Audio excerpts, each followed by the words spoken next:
Hi everyone, my name is MK and today's video is all about wrists, warming them up, ways to strengthen them. I had a friend ask me for this, so we'll only focus on wrists today. Of course, let's always check in and ground ourselves, so I invite you to close your eyes and just observe your breath on its own, not changing it, but observing where it's going in the body. Is it in the throat? Chest, belly. Once you've noticed your natural breath, we're going to begin deepening our inhales and exhales. Inhaling through our nose, feeling our belly expand. Exhaling out the mouth nice and slow.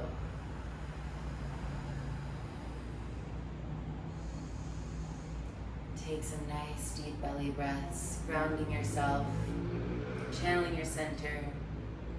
Today's focus is on how can we warm up our wrists properly and feel more comfortable using them in all of these poses. So once you're feeling ready, we're gonna start actually just like this. You're gonna grab your hands together and we're gonna start doing circles. You can go fast, you can go slow. The nose, we're just getting the joints moving. We're gonna switch, go the other way. This is a good one. Rotation. It's warming up without putting pressure on them. It's just getting them loose and ready to go. And next you're gonna come, bring your hand.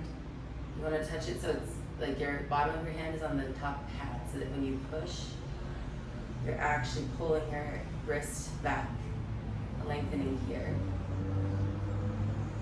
We're gonna hold this for 10 seconds. Really allow you to warm up, to get going. Gently release, shake it out, and switch hands. Same thing, you want it here, pushing. 10 seconds.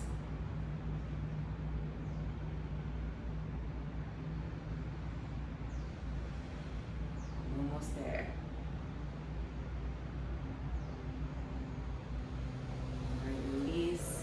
From here, we're gonna come onto tabletop and we're gonna do a pose you know I love. It's the full body circles. I really like this one because it's warming up the whole body, but it really does get those wrists. So you're gonna have your shoulders stacked over the wrists, knees hip width apart.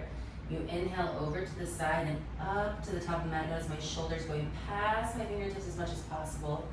Coming around in that extension and exhaling back. You're gonna notice you're gonna feel that stretch going up the backs of your wrists and shifting as you move, allowing your body to warm up. So continue going through these circles.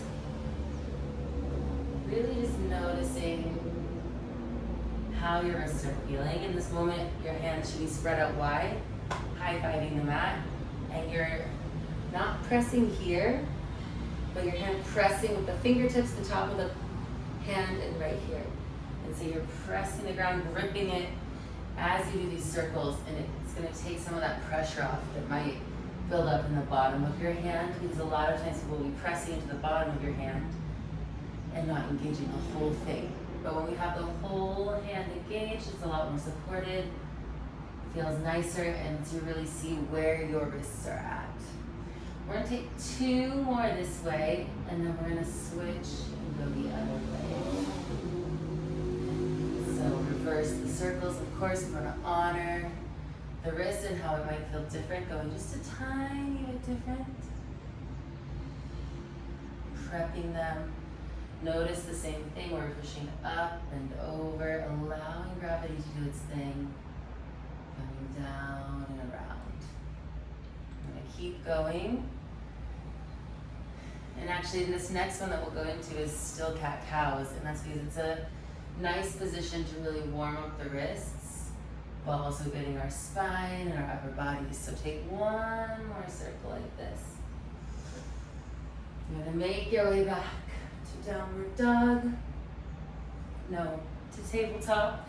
And we're gonna do some cat-cows. Now again, the goal here is practicing placing your hand right, because it can feel intense. So you're coming onto your hands, you want your hand really truly spread out. So like my fingers are not touching, they're this wide apart.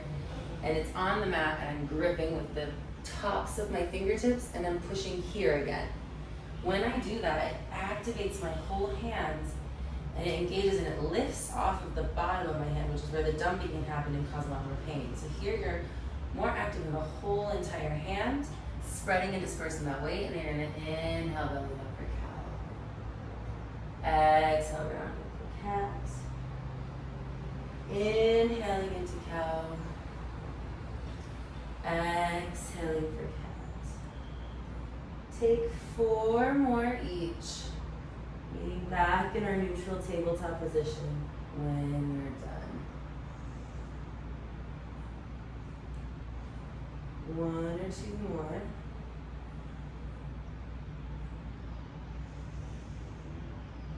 Making your way back to neutral spine. So next up, someone's to do is so you're sitting on your knees. You're gonna have your fingertips point towards your knees and place your hands down. Now you might need to come forward, and that's fine, and then you're gonna sit back. So I'm forward, I'm sinking my hips towards the floor, reaching extension until I feel that tension along my forearms. Oof. Really allowing for release, stretching. About 7 more seconds here.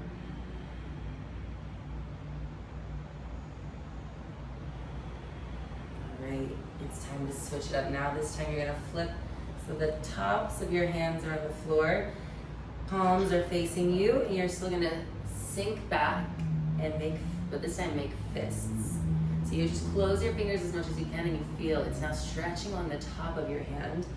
Just like before, we're gonna stay here. Now if it's uncomfortable, just hold the fist. You can just continue to close them and open them.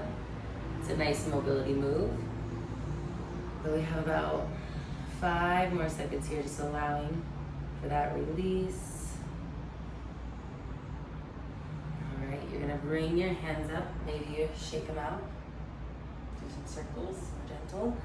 And then you're gonna put your hands so the fingertips are facing away from each other. And you're kind of in your tabletop again. And you're just gonna rock forward, side to side.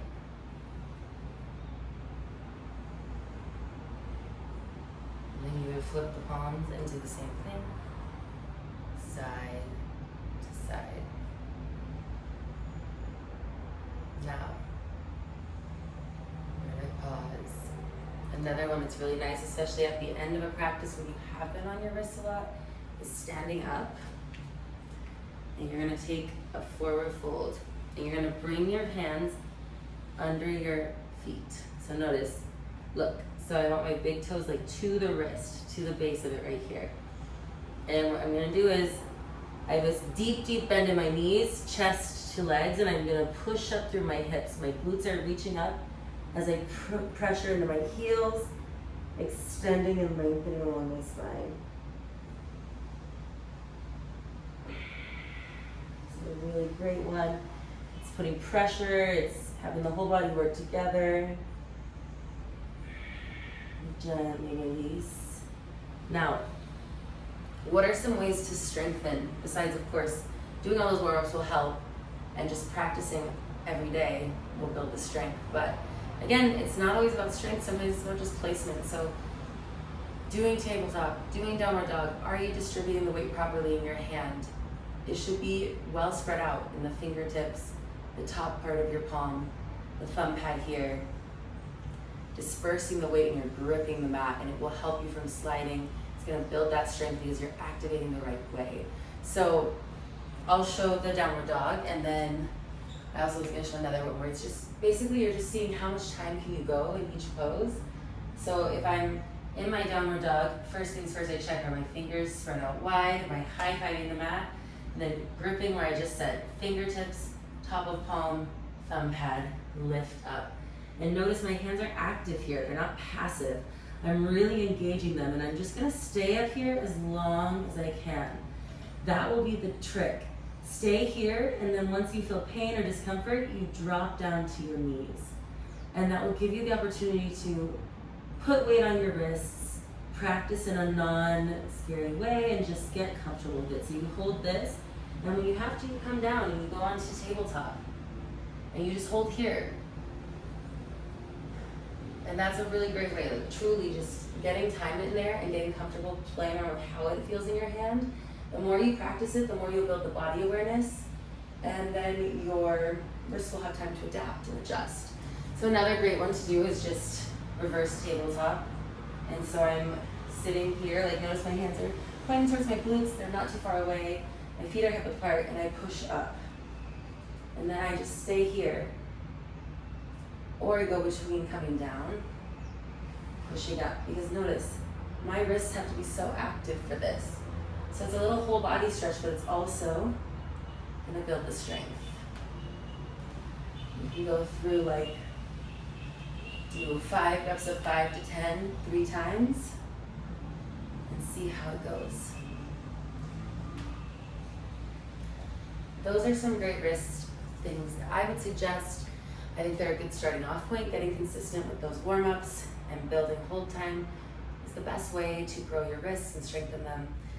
And giving them that warm-up, that love is super important because they really do so much for us, and they're strong, but we have to make sure we take care of them as they continue to grow.